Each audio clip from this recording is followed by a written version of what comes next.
to get settled. Good to see some familiar faces.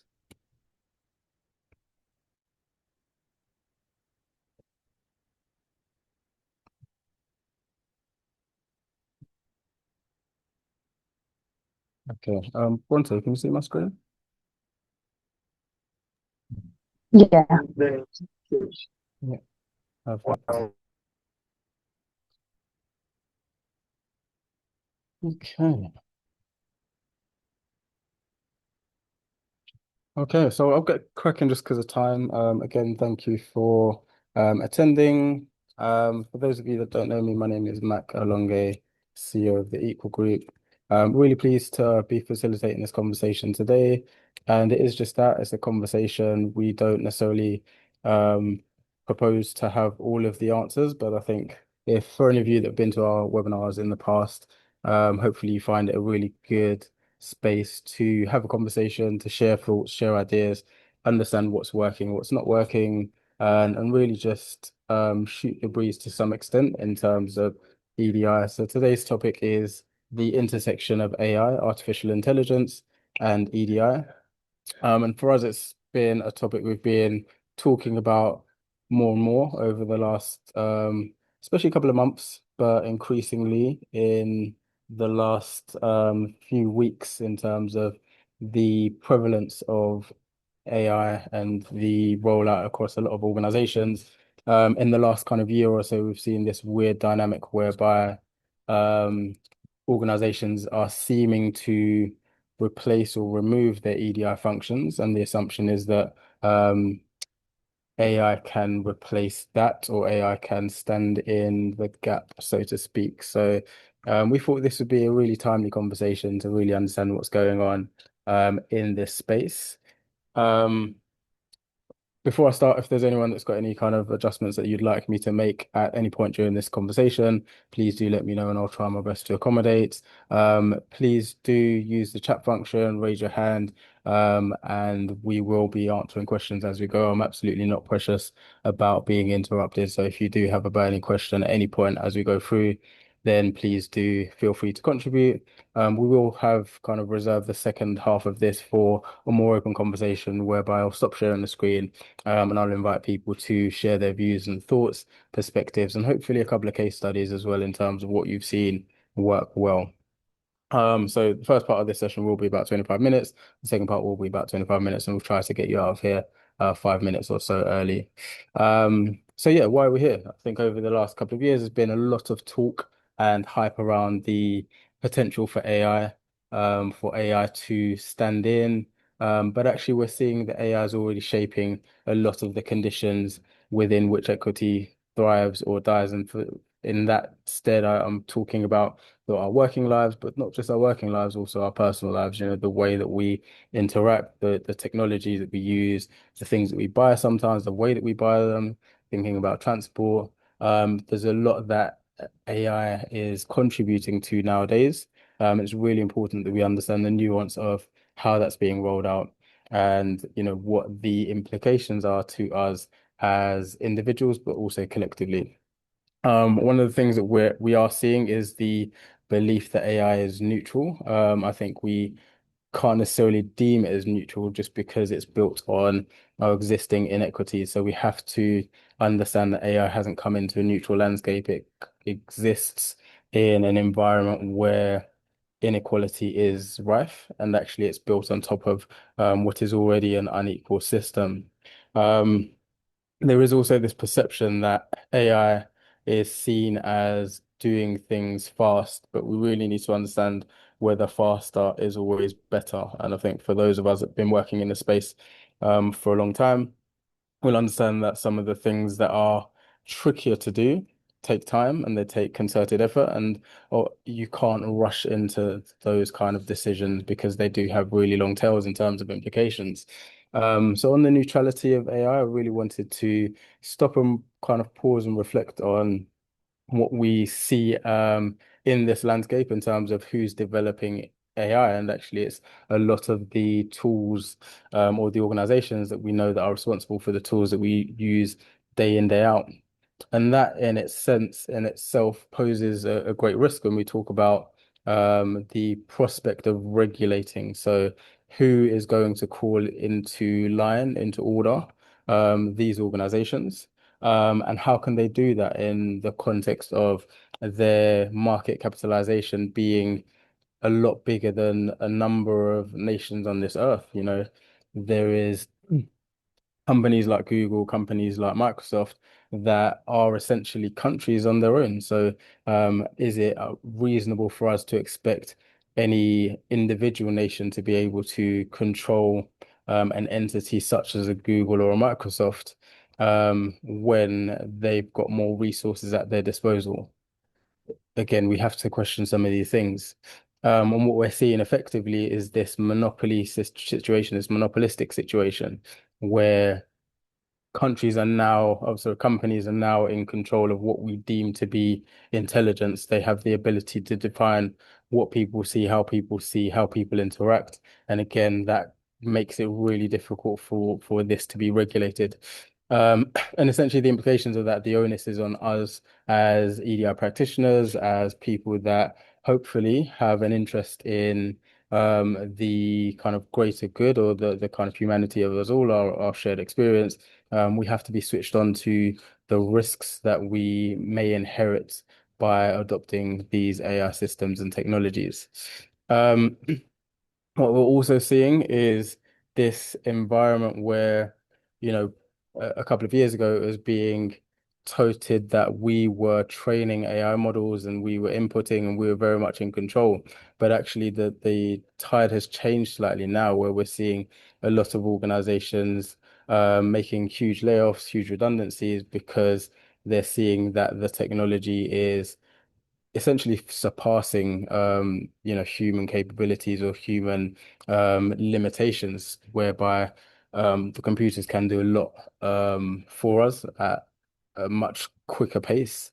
Um, but actually, what we're also losing in this dynamic is the ability to distinguish between AI generated content and individual or human created content. And that makes manipulation a lot easier, makes it a lot, you know, less friction in that situation or scenario. And that has, again, huge implications in terms of political manipulation or organizations taking inadvertent actions where there is no sense of accountability because we're in an environment now where a lot of the thinking, a lot of the processing, a lot of the heavy lifting that traditionally used to be done by humans is essentially being outsourced to the quote unquote machines. Again, from an EDI perspective, that is an inherently huge risk because we are building on this environment of existing inequality. And again, this is something that we've been talking about internally in terms of what the risk is. And I think for a lot of the time, especially in the last couple of years, we've been thinking about algorithmic bias, and essentially it's being presented as this future risk, this risk to be mitigated at a certain point in time. But actually, that time is now. And I think there's this environment where AI is becoming more insidious. It's becoming harder to really understand where the bounds of kind of human control lie, you know, what is being done by humans and holistically or solely humans versus what's being done by the machines, computers, the algorithms, etc. And what I've seen, and you know, some of you may relate to this, is that especially if you're on like LinkedIn or social media or anything like that, a lot of the content just seems the same format, the same um, phraseology, the same articulation, and ultimately becomes relatively stiff. But actually, it's this weird kind of dynamic where I think a lot of us are forgetting what it feels like to really generate your own content, to generate your own views, and to talk in a way that is innately human because we've taken on this suggested curation of what good looks like. And again, this is something that is potentially being, um, you know, pushed onto us. And again, without sounding like a conspiracy theorist, something that the machines are kind of guiding us down this path of thinking, presenting, articulating. So it's really important for us to understand what those risks are and to watch out for those. And I just wanted to pause for a second there to really encourage us to think about the impact of that dynamic on the work that we do as EDI professionals or people professionals. And really just wanted to ask a question. I'm not sure if the poll is um, ready yet, but essentially the question I wanted to ask you is who has used AI or an AI tool in the last month for EDI related work?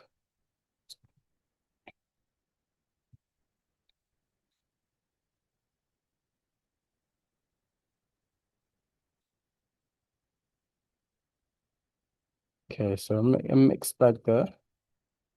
Um, okay, I think everyone's answered. Um, So yeah, as you can see, relatively 50-50 split, 40, 43, 57 to be exact. Um, and I really, I guess, wanted to use that as a point to say, look, if half of us in this room are using AI for EDI related work, that's quite a significant amount. And I think, again, we need to be mindful of what that looks like in the longer term.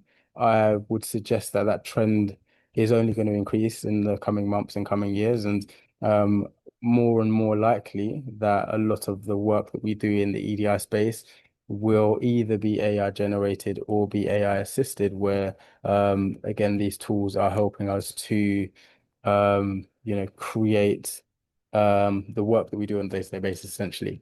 I think some of the things that we're seeing in the EDI space, AI being used for is recruitment, screening, shortlisting, selection.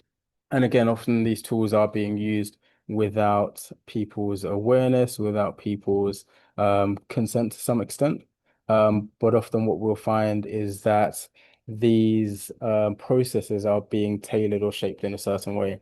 The same goes for policy reviews and strategy development. I've spoken to a couple of kind of people leaders that have shared with me quite candidly that they're using AI to develop review policies, to review strategies. And often what you get is this bland, um, I wouldn't say meaningless, but a very PC and safe cut at an EDI strategy.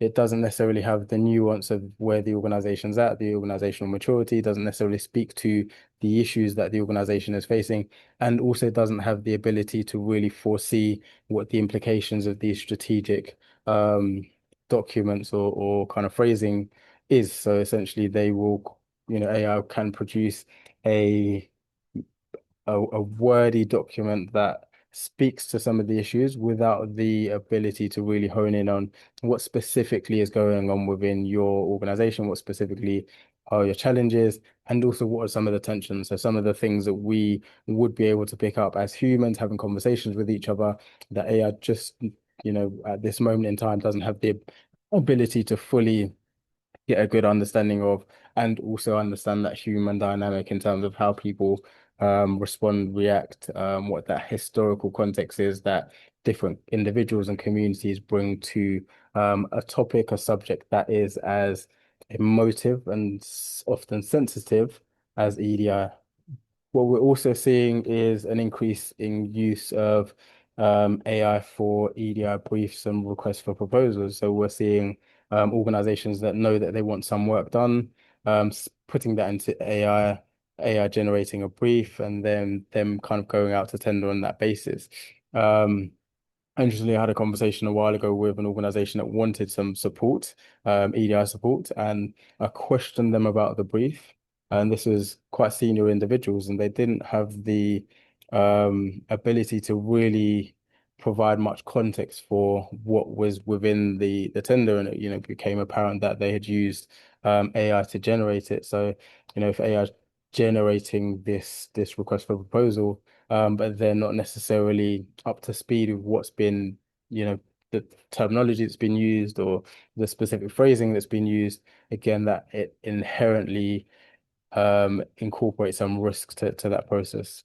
Um, the other thing I wanted to mention is, um, looking at again these assumptions that AI is neutral, automation equals objectivity, and AI can fix it all. Again, these are risks in the way that we're positioning it. So I think the awareness needs to be there in terms of what is it that is happening in this space. In terms of the neutrality, again, it's not just about measuring what's there. Data is never neutral. It reflects systems, power structures, decisions that people have made over time. And if you've been to one of our previous webinars, you would have heard us talk about wicked EDI. Again, this understanding that everything is interlinked. So if you make a hiring decision in one area, that has implications in terms of the experience that people have, the levels of trust that can either be built or destroyed. There's a number of kind of complicated nuances in terms of how all of this stuff hangs together. Again, this assumption that automation equals objectivity. Sometimes there is a view that if you remove humans from decision making, you remove the bias.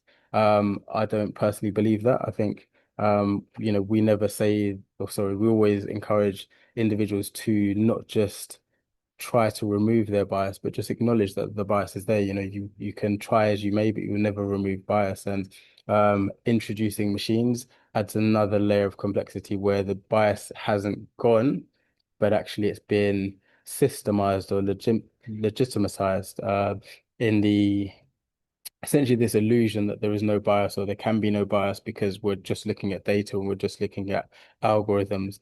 But actually, inherently, in terms of the way these algorithms have been crafted, the way these decision-making engines have been crafted, the bias is there. It's just harder to blame humans for that bias because they're not necessarily directly involved.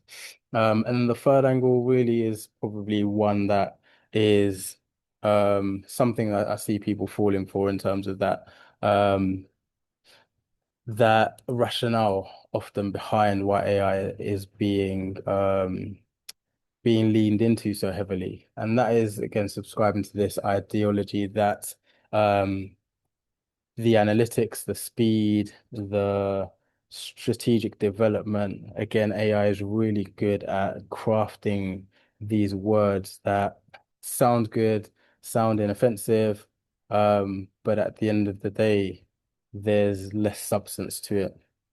And I think we can't fall into this pattern of believing that speed is the be all and end all. We have to think in terms of accountability. We have to think in terms of implications in the human experience. So I encourage all of us to really start to focus on those aspects. I also wanted to touch a little bit on this, again, this ecosystem that we're developing around AI and ultimately creating this kind of pseudo monopoly where these organizations, again, that are um, the size in terms of capital, in terms of resources of countries, and not just small countries, significantly sized countries. I really wanted to help us to understand the implications of that, and really wanted to reflect on a conversation I had with AI. That sounds like a super weird statement to make, but I feel like it's a statement that's going to be made time and time again. This conversation was really interrogating AI about the bias within the model, and I think the first statement that the AI made is that no very little bias within the algorithm because of all of the controls and balances and checks and just a lot of technical speak about the way the system had been developed to try to account for bias. Um, and then I kind of asked about like the models training and kind of what it was leaning on for information and for knowledge, and said that it's designed to essentially absorb the as much of human knowledge as it could. I then asked about kind of the languages of the knowledge that the AI model had been trained on. Yeah, I said it was predominantly English. And herein lies the problem. So if you're accounting for English knowledge, English language knowledge, um, you know, 18 to 20% of the world's population speak English. So we're essentially disregarding 80 odd percent of human knowledge in this design of knowledge within systems. Um, And that again for me was quite worrying in terms of this dynamic that we're creating where we are looking at a subset of knowledge and determining it to be human knowledge. And I'm not necessarily saying that there's answers in there, but we do have to be aware of what bias can creep in and the assumption that it's bias less or kind of without bias it is really detrimental or damaging. It's really important for us to understand what the models have been trained on, what bias has been built in, and also understanding who's been involved in these decision making, the training, the literacy behind it. Again, these are all areas that there can be gaps in, but it's really important for us to understand as we lean into or kind of go along this journey of AI adoption more holistically. And one of the things that I really wanted to hone in on is this environment where AI becomes a differentiator. You know, we are all, I believe, in the school relatively privileged, but actually AI can seek to amplify those existing advantages. So for those of us that have reasonably good access to digital technology, resources, AI will make our lives a lot easier. But there are people that still don't have access to digital technology or have barriers in their way in terms of accessibility. What about those individuals that currently struggle with internet access or technological access or even technological literacy? Again, we have to be mindful of these things. Um, and in terms of this gap between the haves and have-nots, it's likely that that will continue to grow, but actually the speed at which this grows will become more and more significant. So it's really important for us to understand how quickly we are adopting these technologies and really start to question what we can do to make sure that this gap doesn't become insurmountable. Um, and I really wanted to just really look at kind of two extreme ends of the spectrum in terms of what the future of AI could look like when it comes to EDI. So I think again, starting quite pessimistically, in the worst case scenario, um, essentially there is a risk that the trajectory becomes a rod for our own back. So a few, super well-resourced organizations essentially monopolize what intelligence means, what it looks like, what's good look like, and that becomes the standard and everything else is disregarded. AI could be used to perform equality, equity, diversity, and inclusion rather than deliver it. And again, this we can essentially see with organizations becoming masterful in the words and the terminology that they use around EDI without doing anything significantly to resolve disparities or differences in people's lived experiences. And then also, again, the risk that I mentioned before in terms of the gap between the haves and have-nots, where we could see an environment where people, communities that are currently marginalized become further excluded by the SIP systems that are being created around them without giving them the fair opportunity to really influence or shape those systems. But actually being more optimistic, there is another path, and we have to question what this path could look like. So I really encourage each of you to reflect on what could potentially be a positive outcome from AI adoption. And that's really up to us to try as much as possible to ensure is the path that we go down. So really reflecting on how AI could be used to help us resolve or improve some of the wicked problems that we see on a day-to-day basis. So inequitable pay gaps, looking at differentials in terms of promotions, health inequality, gaps in the justice system or educational outcomes. Those are things that we can really start to lead into to understand how can AI models, systems, ways of working help us to understand the complexities that exist for humans in all different forms, and really lean into what does good look like and how can we start to unleash some of that potential in a positive way. That will obviously involve diverse teams being involved in things like AI adoption, AI rollouts, but more importantly, holding people to account. So really upskilling ourselves to the extent that we become fluent and articulate about communicating the risks of just going for this gung-ho approach in terms of AI adoption, but really encouraging leaders to slow down and see the potential for people to fall through the gaps. And again, really being able to articulate that in a way that lends with fluency when we're speaking to leaders and those that have this mandate to roll out AI. And again, it's not necessarily saying that we shouldn't be rolling out AI. I think we should, but we should be doing it in a conscious way, in a way that seeks to ensure that as many humans are brought along on this journey as possible. And ultimately, we want to create an environment where we can test for bias and really ensure that digital literacy is available for all. So we don't want to encourage a system where AI is doing to us, but actually a system where we can all benefit from AI being rolled out. So that's the bulk of the presentation. I really wanted to really open up the floor for you all to kind of reflect some thoughts, some questions, some perspectives. Um, but ultimately, as with all of these webinars, really wanted to give you a chance to reflect on any questions that you have, anything that you think that we can do to really add value to what you're doing either individually, professionally, personally, or organizationally. And again, we will spend some time kind of talking, and then at the end, I'll kind of share some final thoughts with you all. So you can see we've got a hand up from Lloyd. Uh, Thanks for that really, really interesting presentation. In the chat, I was looking at Philip's comments, and my question is actually based a little bit on that as well, because I agree. Um, One of the risks, I think, in terms of as the AI develops further, that the skill set of people to manage it will decline because we've become overly reliant on AI to carry out day-to-day tasks, for etc.